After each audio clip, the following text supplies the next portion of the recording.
Put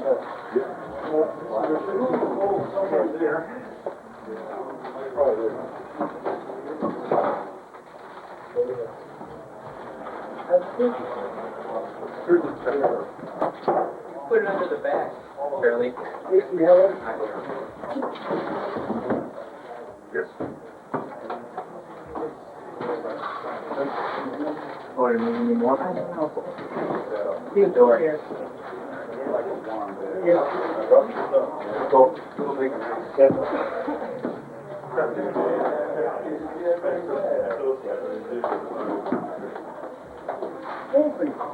Sure.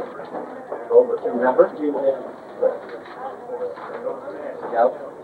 Yeah. Great.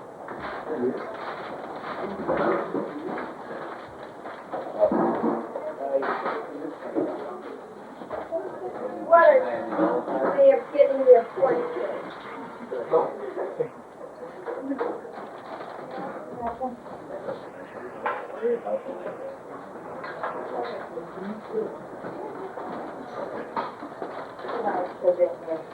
Maybe it's spawn. Each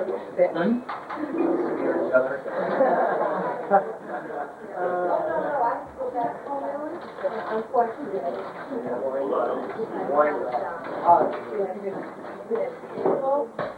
Until you get this.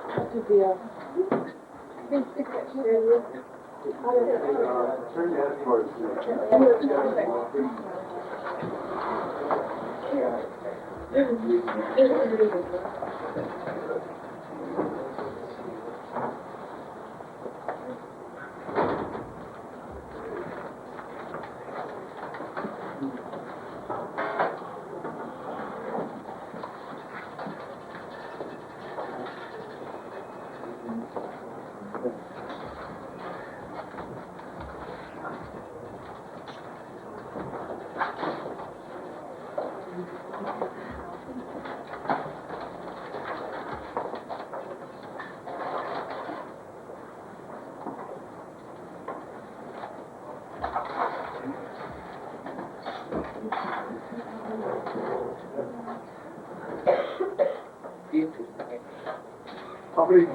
How many people are new to the painting class? Anybody?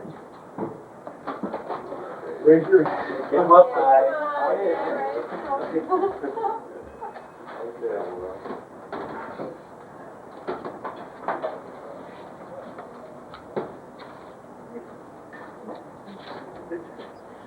I always put a phone on here to fill the white of the skin.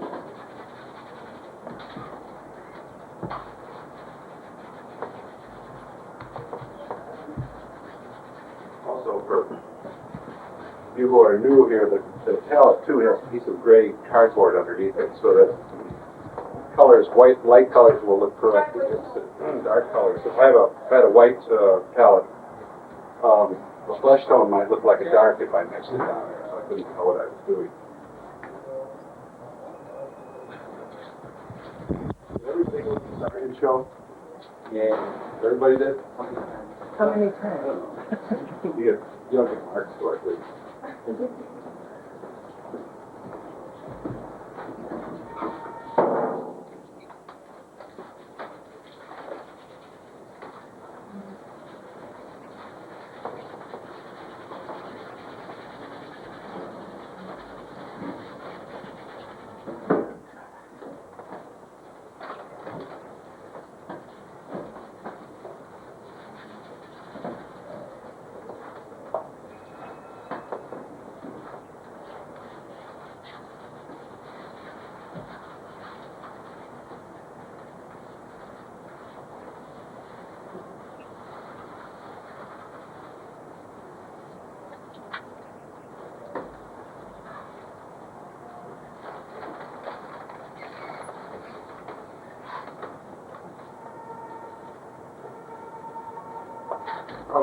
Probably not all of you went to that lecture that they had on the 17th when we all went as a group. The man that gave the lecture after the tour of the Sergeant show, he was pretty interesting. It was fairly slated to the layman, but he said something that to me was really interesting because he talked about the development of Sargent's style and he talked about Sargent going into Carlos Duran's atelier, and how Duran followed the traditions that were started in the Flemish school back with Frans Hals, and they juxtaposed one of Sargent's portraits with a Frans Hals portrait of a guy with a big lace collar, and showed the similarity not in the subject matter or even in the style, but the similarity in the structure, the handling of the painting technique. And what it was simply was that the Flemish school, particularly Hals and later on Van Dyck, all these boys started with a kind of average flesh tone that was neither, it neither represented the extreme dark and extreme light. It was sort of that nice pink that they put in advertisements. And then they mixed a value that was darker than that, pretty much the same color, and one that was lighter than that. And they modeled all the darks and all the lights on it, almost like as if that original flesh tone was a ball of clay or putty, and they were modeling it with tones of the same color, dark tones and light tones. And it was interesting to me because it's the approach that I fell into for years and years, and started expounding here and over at the palette and chisel. And it seems to be the simplest way to get a very fast and very accurate, very painterly portrait. It was a deviation from the traditional method of all kinds of painting, where a line drawing was done first and then the color was put in on top of that, and different techniques depending on whether they were working in gesso or whether they were glazing or what. But it wasn't only the Flemish school that did this. I'm not sure of my dates, but it either spilled over or it was happening at the same time in the Spanish school with Velasquez and those boys. So it was sort of a natural, it seemed to be a natural way that artists fell into to paint in the grand manner of, that eventually culminated in Sargent's, Lyon, and Zorn, and people like that. We all put to see Germany at that time. And what I'm going to try and do today.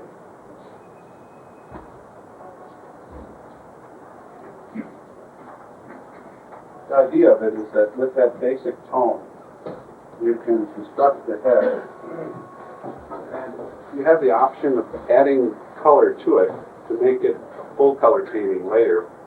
Everything is in the right place, and you can put the color in where it belongs. Or you can add color as you go along. It depends on how sophisticated and how far along you are in your painting ability. So that would be a tone that would represent broad tones on the forehead and across the middle part of the face. It could even be a little bit darker. That is a very healthy cavity. This is 80 levels of nutrients on high cholesterol. Yeah, patience.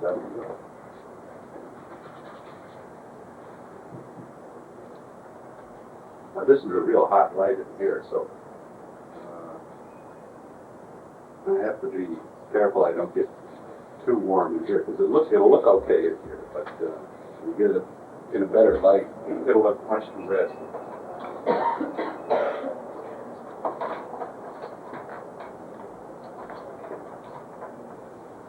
Now they say that Sargent didn't worry too much about features when he started in the initial phase of his painting. He would get the shape of the head, and I think what that meant was that it wasn't that he ignored the features entirely, but he looked at them as structural things rather than as, say, eyeballs or eyelashes or nostrils. So he would see things in their broad shadows and their broad shapes.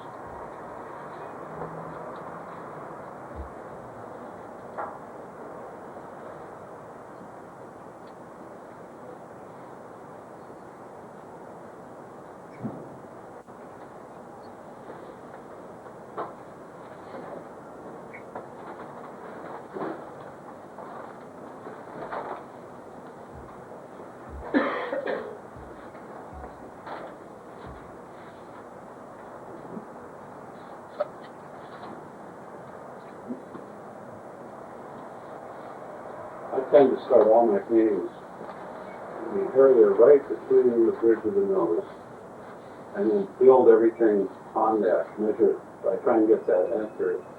Say the distance between the shadow on the right side of his nose and the beginning of the eyebrow on his left side.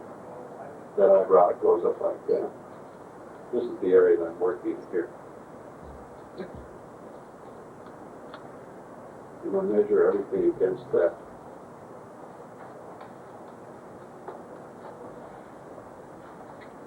You notice I'm not using dark that's really as dark as what's up there. It's pretty much the same color as the original tones, just 4 or 5 values darker. You can almost paint the entire head in a lighting situation like this with 2 values up to a certain point. Certainly you can paint it in 2 values and get a perfect likeness.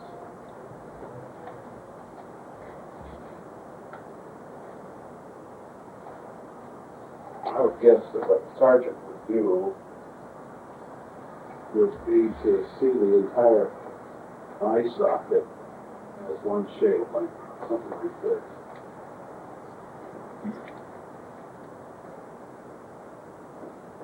He would probably see this.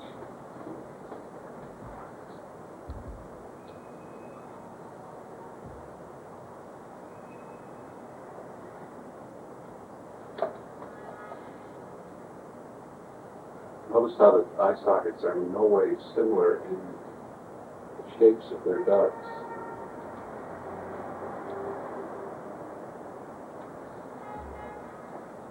Y'all follow me now?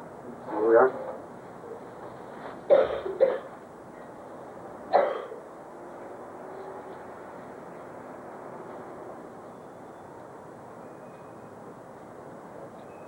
Getting these accurate is crucial to the entire painting because I'll measure everything against these shapes. And I want to find out where the nostrils are, and I want to find out where the corners of the mouth are, where the chin is.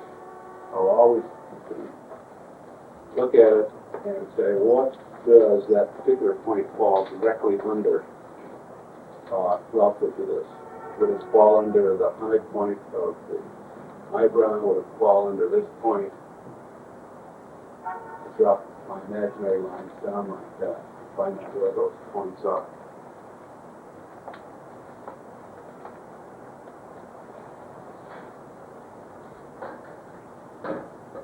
And then to make sure that these shapes are accurate, go back in and correct them with lighter value.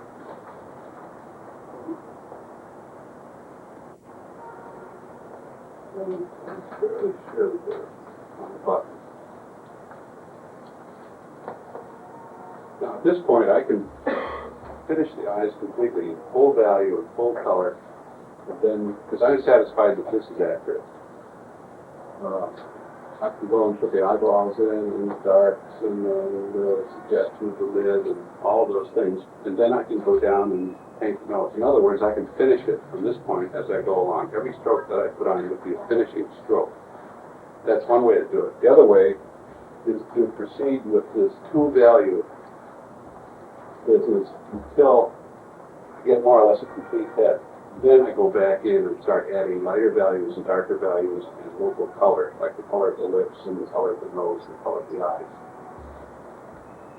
Or you can combine it. You can do both methods. You can finish it off a little more. It's probably a pretty good idea at this point to get some additional comparison points in here to get the accuracy that will be needed later. To add 1 or 2 more elements, like the eyelids, particularly the left ones. Find out exactly where that is, because that would be something that I would latch on later as a point I would measure things against.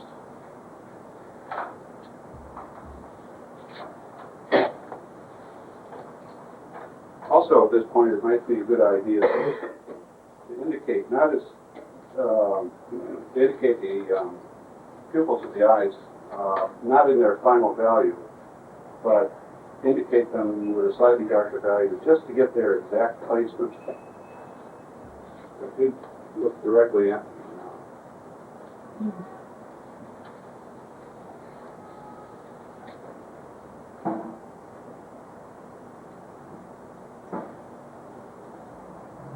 That would give the expression and the attitude for them. If they're too far apart or if they're too close together, it will really give a lot of trouble in the later painting.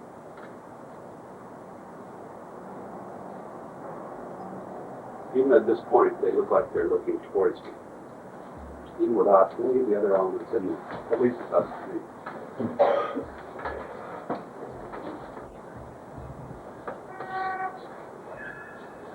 Also, it's helpful when you do this kind of painting to choose choose temperatures, these lights and darks, which are fairly similar to what's up there.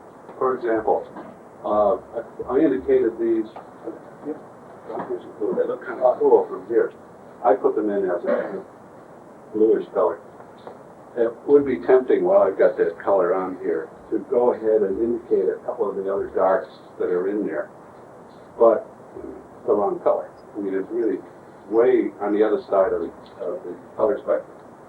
So if I'm going to indicate other things, it's more convenient to have them with at least the same temperature if they're going to be in the final paint. That way you don't have to repaint them.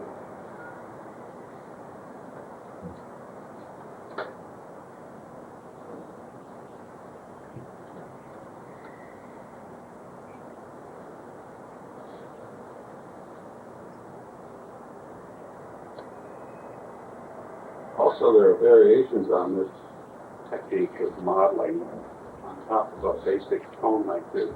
One variation is that you don't have to use a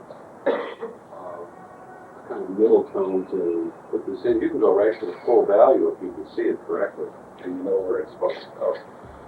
And after you do this for a while, if you try this kind of thing, your eye will get so good that sometimes you can go right in with your darkest dark immediately. You can just put almost like finished painting from the very beginning. You can see that Sargent did that in quite a number of his paintings. In fact, his visual strokes were so accurate that he used the color of the canvas in many cases as the final, as part of the flesh tone, for example, or part of the drapery. He didn't even have to put paint on the canvas. He had already conceived of that color, the color of the canvas as part of his finished painting. A lot of those pictures were done in maybe an hour, 2 hours at the most. There's the painting of Watson Forbes, I guess, next to Vernon Lee over there. Now that couldn't have been done in more than 2.5 hours. About the time it takes us to paint over the chisel. Vernon Lee, I think, took a little bit more, maybe 4 hours at the most.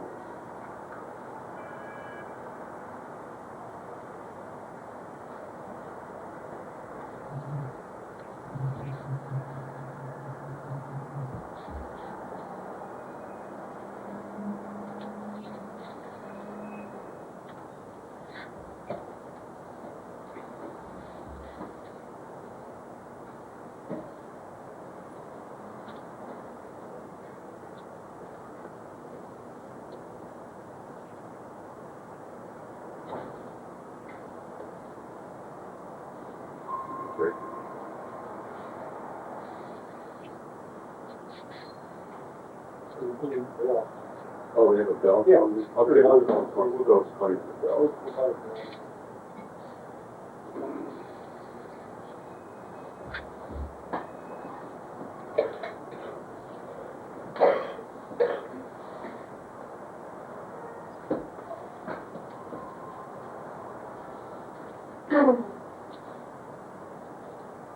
Okay, now dropping down from the point that I stopped, now the next thing, I always proceed from one known thing to another known thing, okay? So the next, for me, the next important thing is where is the nose in relation to all this, from my standpoint here. So I find out where the edge of the nostril is, and it falls directly to me this point. Okay, so there's a line. I don't usually draw a line like this, but I'm just drawing it to show you. But I know that this is as far over as it will go. All right. Now, how far down is it? All right. The easiest way to find out how far down it is not to go from here to the bottom of the nose, but to go from the known point, say there, to the top of the nostril, or the top of the wing of the nostril, I should say, because that's a short distance, and short distances are easier to judge than long distances. It's easier to go from here to here than it is to go from here down to there. Okay, this makes sense. That's Sounds like Bose, yeah, remember Bose decision. Did he say that? Yeah. Okay. So, that I know. Okay, then it's easy to drop the next shortest distance and you get the bottom because you know short. And if I put a horizontal line across from there,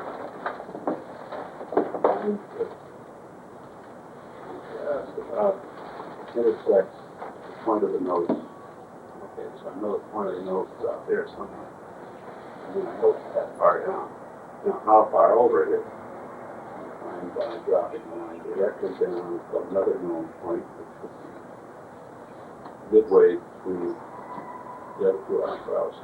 So that's the lowest point of the nose. And that's how you find it.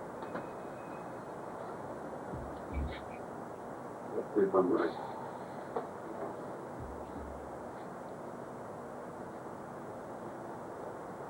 You know you're right. It looks right when you put it in well. Yeah.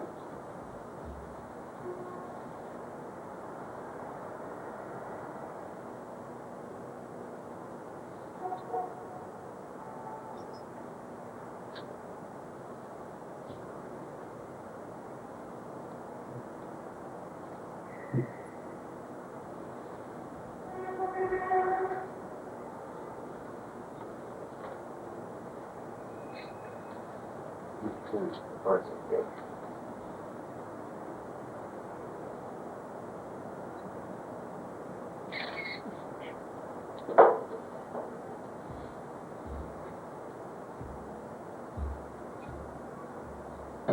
Now the entire left side of the face is slightly lighter than the entire right side of the face. So there's a value in here. I don't have to draw a line down the nose to find out where it is. So I can do that, get the value on the right side of his face, this part here.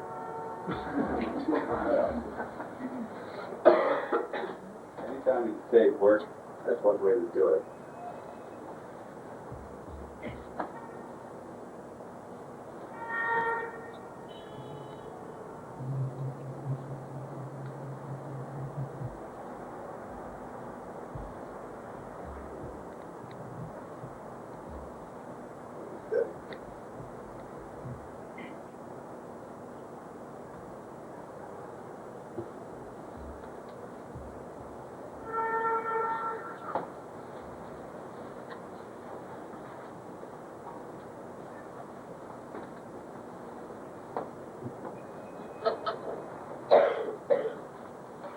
Now, there are a couple of other things you can do. I can do at this point is you'll latch onto a couple of highlights and put them in there as additional reference points, things I can measure against. You can use darks as measuring points, or you can use lights. Especially usually use highlights. Not all, he used other things, but I saw in some of his charcoal drawings that he would sometimes start a charcoal drawing on a paper that's already toned or a paper that's already gray, or he would tone it with charcoal. Then he'd go in with the white chalk and start doing this triangulating business. But he would go from the highlight on the forehead to the highlight on the top of the eyebrow, to the highlight in the bridge of the nose, to the highlight on the end of the nose, and the highlight on the top of the lip, the chin, and so on. And he'd spend hours, sometimes days, just doing this. So that's just another way of approaching it, but it's the same basic idea, measuring always one thing against another. What does it fall opposite and what does it fall below? There are other ways to achieve accuracy in drawing. I think this is the simplest way. Other ways are to see angles, where one thing shoots into another thing where it intersects. All you're doing there is taking the horizontal business and moving it this way. One can take the angle of the nose and say, go over and say, well, how does that relate to the angle before it goes that, and so on and so on. I think that's a little harder to see, because measuring angles is a lot more subtle than measuring the 90 degrees. When we've got a lot of the drawing down, would you recommend checking it with them? Yeah, everything, you can use all kinds of things to verify. The best verification is that when you step back, does it look like what you're painting? It doesn't have to always be perfect. There's a lot of room for distortion and characterization. Like El Greco, for example, and Picasso and his early stuff. Augustus John. Any of you know the works of Augustus John? He would do fantastic things with a head. He would pick out some very powerful thing about a person's face and exaggerate it. He would always stay within the bounds of realism, but there was just enough exaggeration, and it wasn't enough to be disturbing. It was enough, though, to draw attention to what it was about that person that made them unique. That was his way of doing it, the use of distortion. It still looked like the person. In fact, it looked far more like the person because it didn't look like anybody else.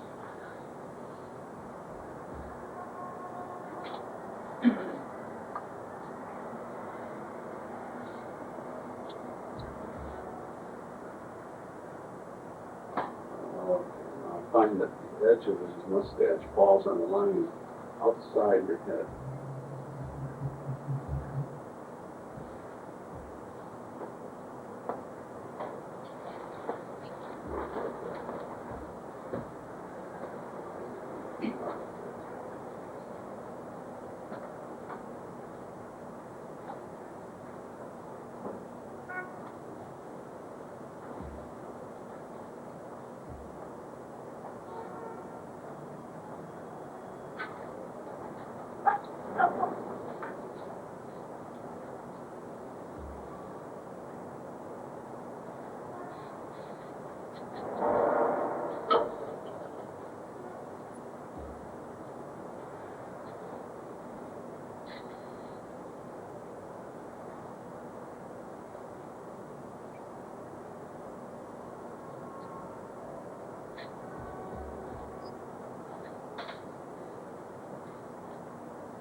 You notice while I'm doing this too, that I'm paying attention to edges, soft edges and hard edges.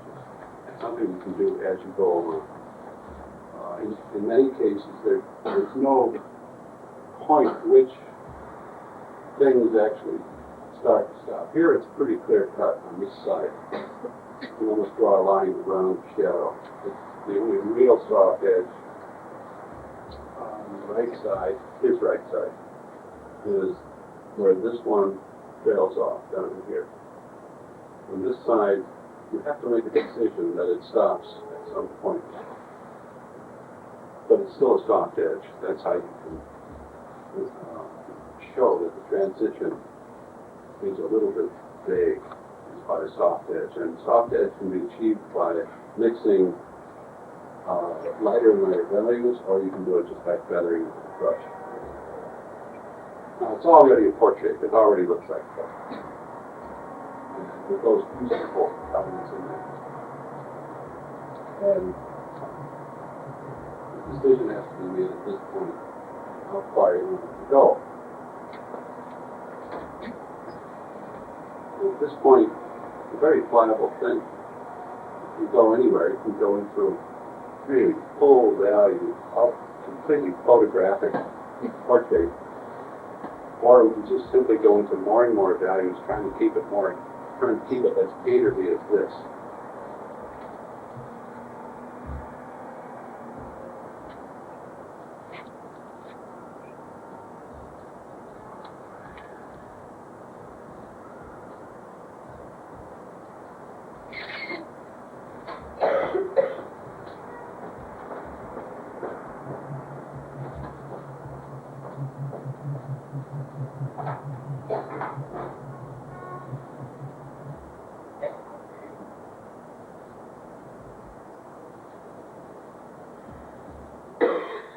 Probably at this point it'd be a good idea to start getting in some of the other major values.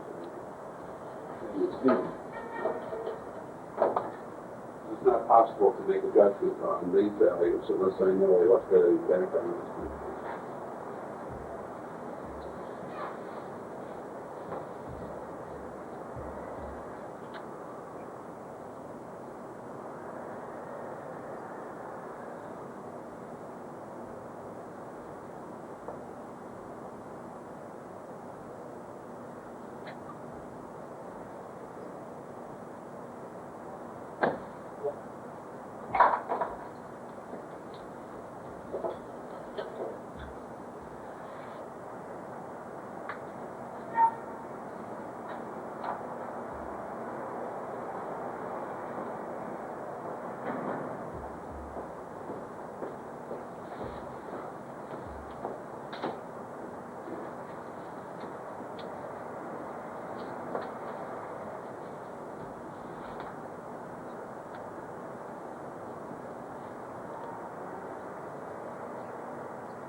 Anybody got any questions?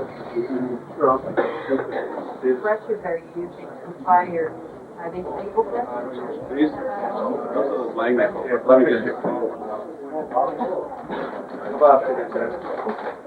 Marvelous language. Oh my goodness. Yeah, fine.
Now, at this point, I'm fairly satisfied that all the major areas are in there fairly accurately in relationship to one another. To me, it looks like that this correction I made up there was crucial to the likeness.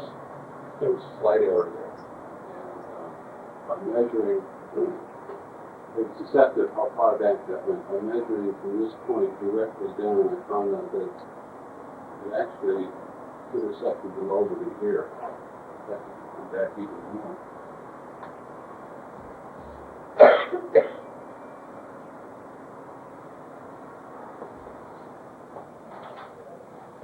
That really locked in the likeness. I don't know what it did. guess the likeness. That's a very important part of what makes him look like what he does. If that line, if this hairline were any different, he would not look the way he does. He might look like he did 10 years ago, but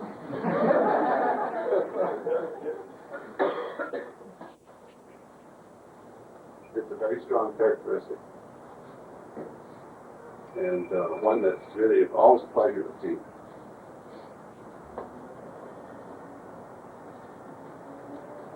The hardest people to paint is perfect people. If you ever have a really great little model here, you know, about 19 years old, not a wrinkle, and everything in the right place, it drives up the wall, the 90s. But when you got a face that has a story to tell, 2 years behind it, it's just a joy.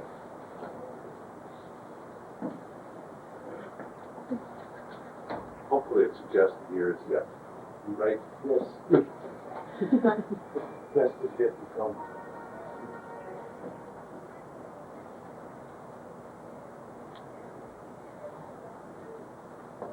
Now, at this point, it's just a matter of improving the color and getting the values that are missing, getting them in there. That would be the very, very dark darks, the very highlight. There's really only one great highlight, and that's right on the nose there. The highlight, they're subordinate to this one. Very often in class, there's a tendency to mix up the colors, the highlight, and you put it here, here, here, here, and here. This doesn't look right. One of the reasons it doesn't look right is the head has three basic color bands across the three pigmentation bands, at least in Caucasians, or it's more apparent in Caucasians, and that is tends towards the yellow across the forehead, towards the red across the center of the face, and towards the gray on the bottom. And if you look for that, it comes out more and more with age and with very fair-skinned people. There are other color bands on the body in general. Some of those are not related to pigmentation. They're related to things like tannic acid in the skin, for example. It literally tans your hide. It makes certain areas of you yellow, areas where you tend to sweat a lot, for example. Other areas, our extremities, our elbows, our fingertips, our nose, that tend to be redder because of the increased circulation at those points. So it's not just pigmentation, also the thickness and thinness of the skin.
on a long line like that from the forehead, are you finding points where it changes, or are you going by just the shape that it looks? You just go to the step?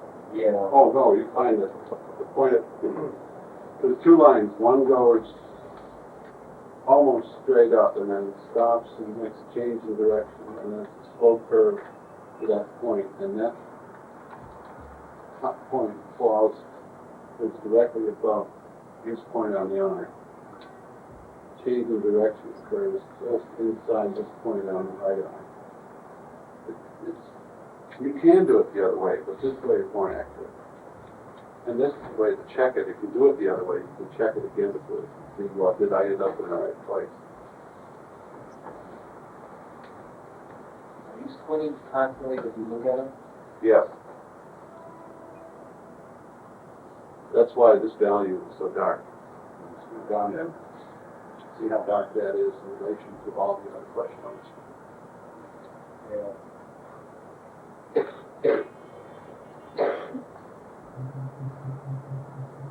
This is the real study in edges, this side. Fascinating study.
Interesting, isn't it, how a painting can go through a series of expression changes while you're painting it?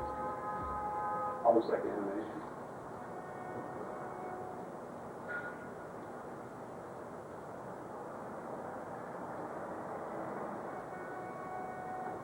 That's why the camera will never replace reality.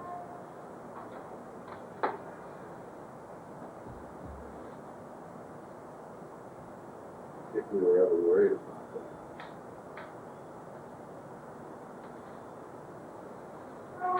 that. That's the expression of the teacher that comes at you, oh, you did something wrong with your kid. You got a lot of that. What did I do now?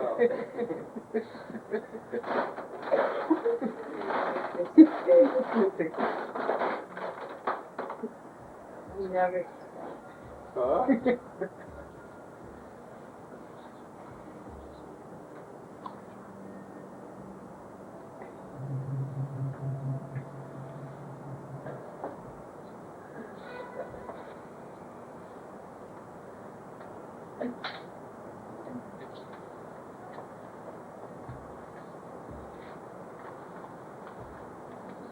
That's great. About 1 minute to take a break. Look at the bell goes off, 20 seconds. Okay.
Lots of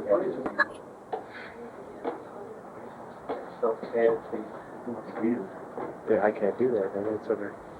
There we go.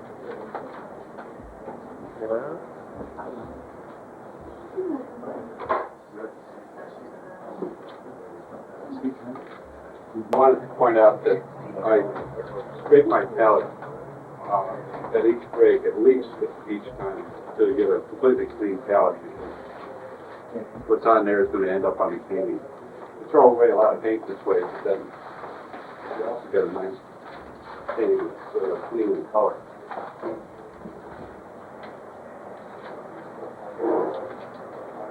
I've seen a lot of people work because they get this palette, it gets more and more of the same color. Everything starts getting a little gray, sort of a brown gray. And then to get clean color, they're working over the space, right over the corner.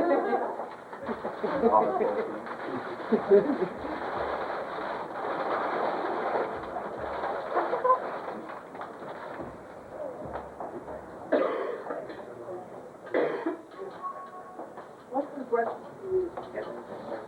I use these, well, I use all kinds of brushes, but the ones I'm using right now are these nickel brushes. Well, Bresnell's has a selection, but they don't have the ones with the long hairs on. Well, these are, I guess, the boost happens to, which I'm not a stockholder.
1953 and 54.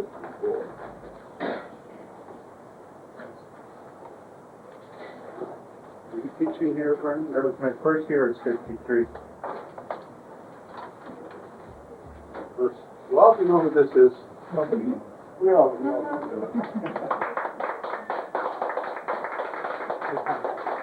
Welcome back.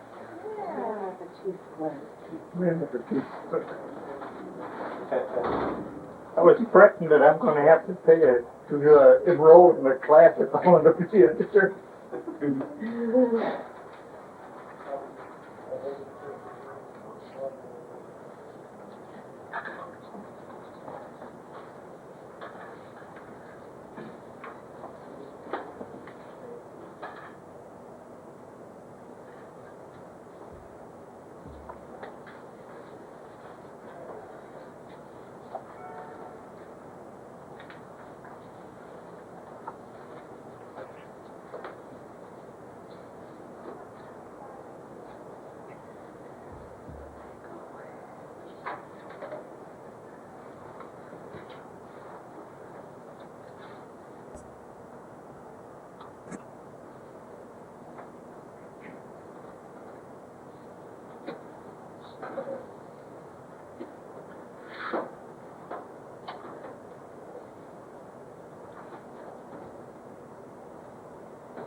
Maybe about 5 more minutes. Yes. Yeah.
That's it.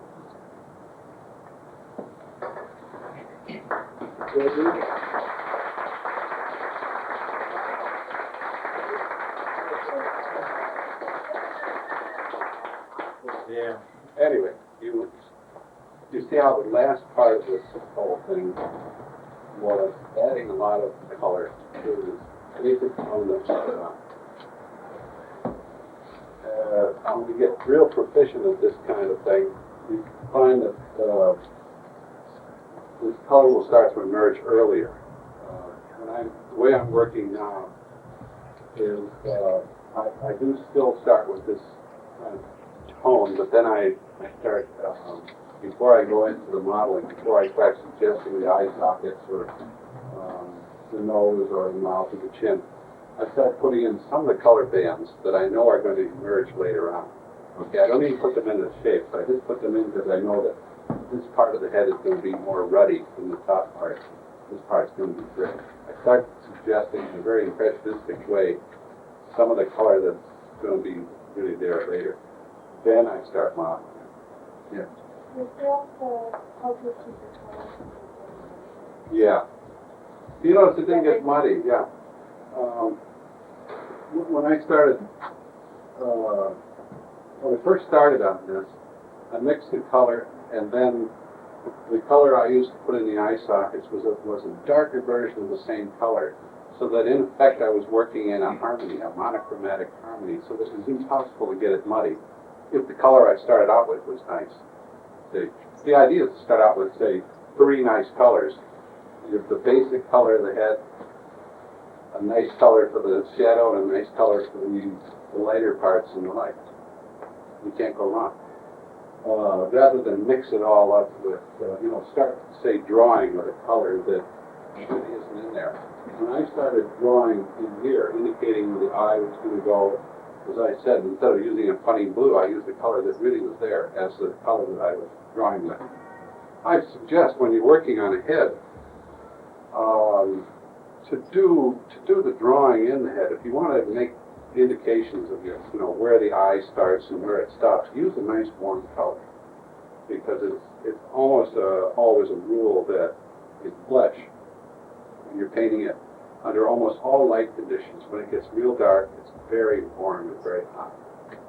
So if you work with even a pure burnt sienna or something like that, it's never going to get muddy. It's only when you start drawing with blue, and then you start drawing with red, and you start drawing with yellow, and you're mixing tertiary colors, and it gets muddy, right?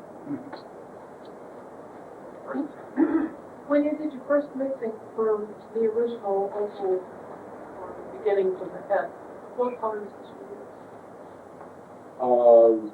I used the terrarosa and, no, it was yellow ochre and cadmium red.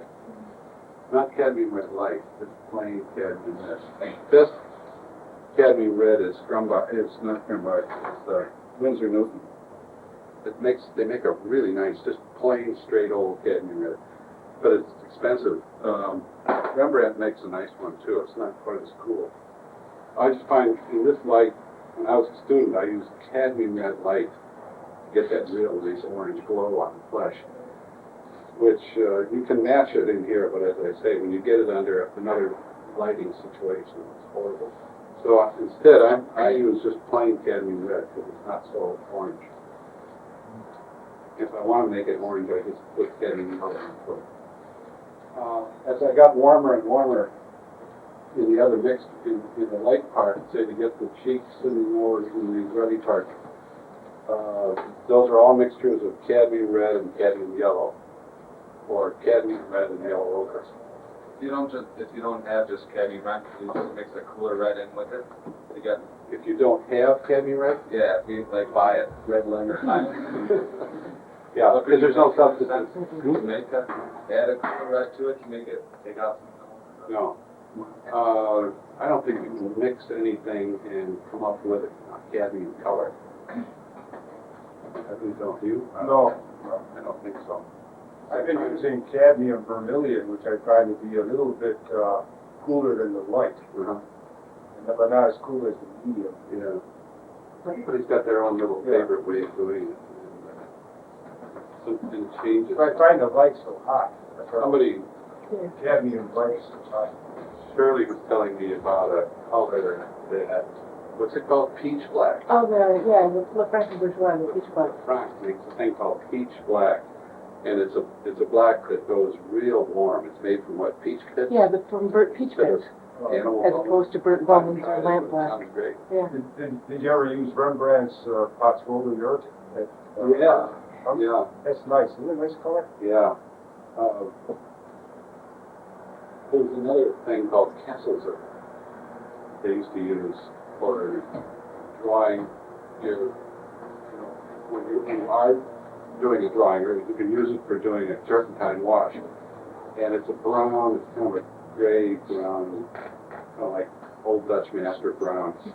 But it's such a weak color that whatever you mix into it won't be affected by it. And how about Winsor Newton's Mummy Gray? Supply of mummies ran out. They were made for mummies, real mummies. Come on, really? No, yeah, I got an old catalog. I remember Mosby talking about it. I found an old catalog from Reynolds, one of the old art stores here. It had it listed. Mummies Gray. Did you hear about that? No, I don't, but that's what I missed. I heard that from Mosby, and I laughed, I doubted it, but I thought it listed in the catalog. Oh, he has some great colors. He has Spanx Baby Pink and all that stuff. Muckle Beyond Gray. Anyway. So. But I think this is probably not the exact way that Sargent and all those guys painted, but it's basically, I think, the same approach when you're working very quickly in light to get something down. The idea of this is that you're not making a line drawing that you have to fill in, like painting by the numbers. In doing a line drawing, what you're doing is adding an intermediate step to the painting process. This process, or painting in general, is taking a third-dimensional situation and making it into 2 dimensions. We're creating an illusion. And this way, we do it by juxtaposing shapes of color.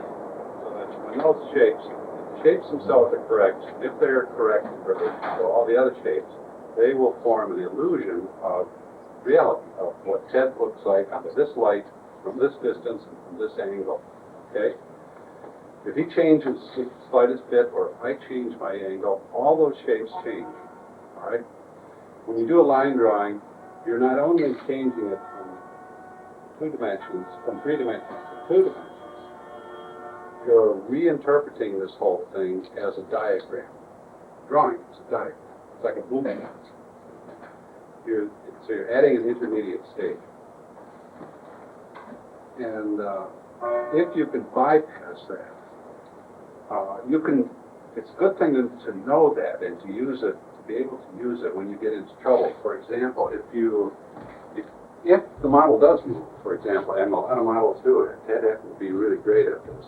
And it was a fairly easy pose, but if you did a difficult pose and you had to go back a little bit this way or this way, you're going to have to know how to do line drawing so that you can fall back on things like ellipses, find out where that ear is supposed to be.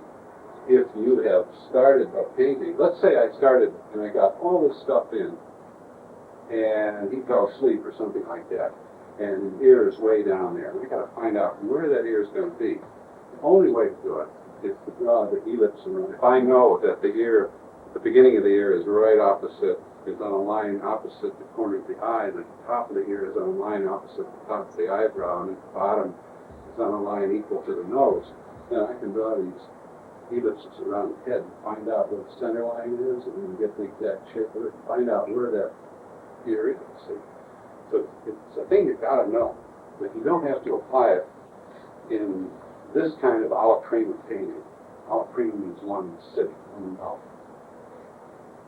Drawing is also good to know a lot of things about the way things occur in line, the way nature has designed things. For example,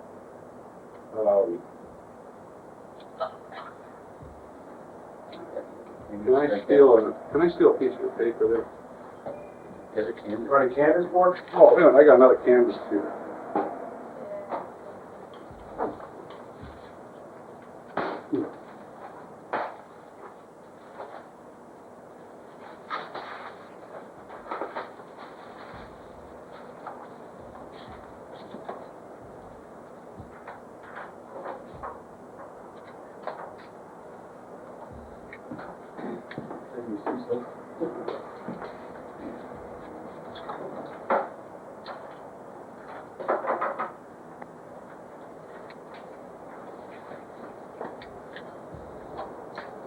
Working in line teaches you things to look for, among other things, when you are painting.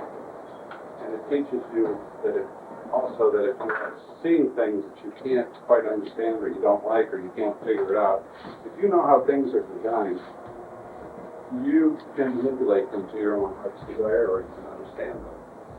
Like in anatomy classes where you learn this stuff, mainly. You learn, for example, that the eye is not the eye that we did when we were children. It's not too much like that. It's beautiful, fast curve, and a slow curve. Fast, and then slow. And the bottom is the reverse. Slow, and fast, up like that. And you learn how things are designed, and you look for that, and you learn symmetry, how these things, and you can project that over to the other side. And if you want to improve on some of these eyes, or essentially, if you see something and you want to exaggerate it or accentuate it, you know how nature intends these curves, those things in there, even if you can't see them. And of course, the line tells us all about proportion, centers of balance, and all the other things. But you can see how if I only had 2.5 hours, which is about what that. If I had to analyze that, loose turns. Doing this quickly.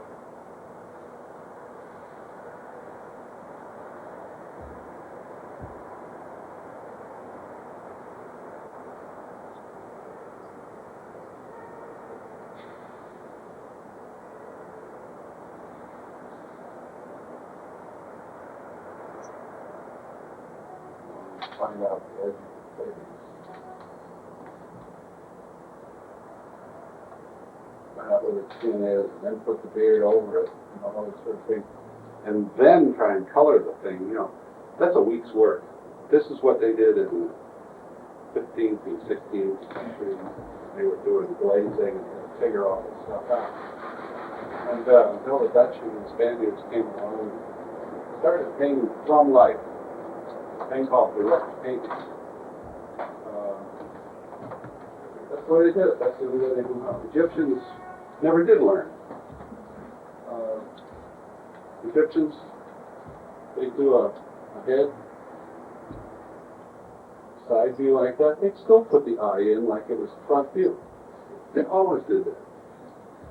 They never did learn. They got so stuck into interpreting things in terms of lines, it never occurred to them. To them it was symbolic diagramming. What we're doing is creating an illusion. And it always seems to me that instead of that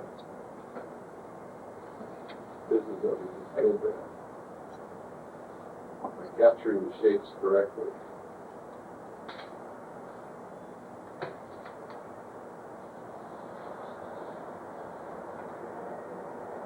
Well, those are just shapes, and that reads as a head. The other way to do it would be to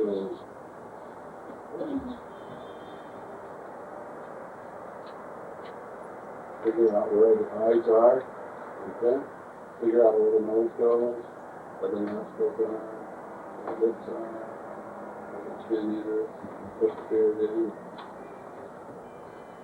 Eventually you do arrive at the same thing.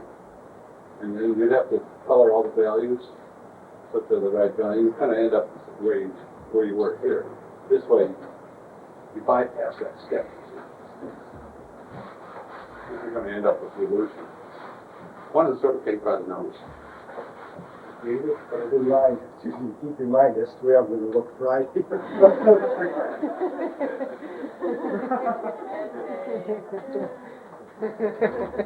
There's another, I watched Ray Kinsler, the portrait painter. I watched him and Bettina Steinke doing a portrait of Chen Chi last year.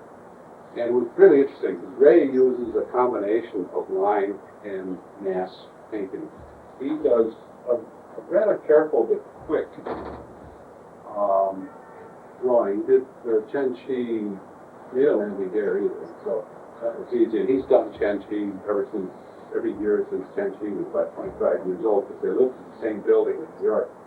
And he did something like this, and he indicated where that ear was. And he indicated the tops of the eyebrows, and he indicated just where that nose was, and outlined it. I mean, he's like a machine. It just went all done. In 15 minutes, he was through with it. Chen Chi was sitting there like that. But then he went in and he did this business. He obliterated the whole thing, and he got the shadows and the whole business. And he ended up with. He also, he did the background right away too, as an integral part of the value system of the whole painting. And then he ended up with that after about 40 minutes. But in order to get there, he went through a kind of a moderate line drawing thing. Now, Bettina Steinke, on the other hand, I've never seen anything like this in my life. Because I've been into her studio many times, but I never. And she and I painted together when I was young, and I don't remember her painting this way. She must have developed this over the years. But this is how she did Chen Chi. she put a little town on her canvas. It was about like that. And she started up here.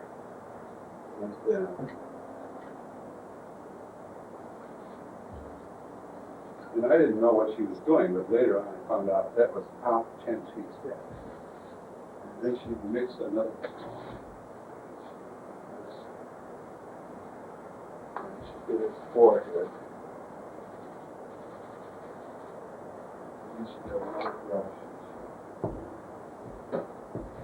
She put his eyes in. And she put his nose in. And she put his cheeks in. And she put a shadow under his nose.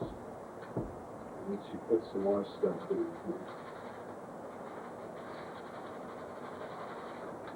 She started from the top down, just like unzipping a zipper.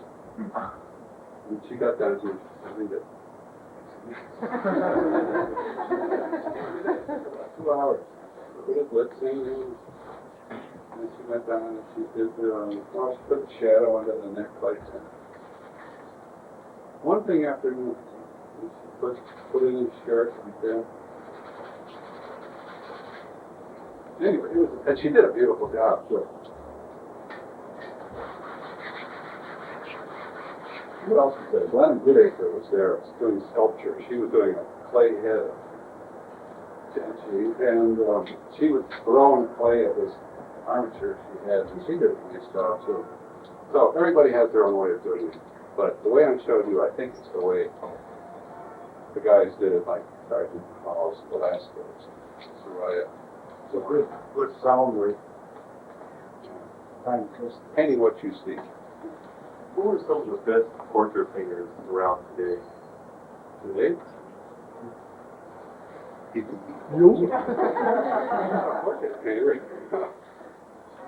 I really don't know. I don't know. Steinke, I guess, is one of them. Kurt Silverman is a marvel. I think I would take Kurt Silverman. I would too. That's because I think he captures the spirit of the person. And he's an artist in everything he does. He's one of the top guys, one of the most underrated artists around. Who? Daniel Green? I still take Kurt Silverman. And Stan's work tends to be commercial. Kurt always comes across as an artist. He paints the inside of a person. Okay. Brings it up. Okay. I think that's it for today. Thank you. Thank you.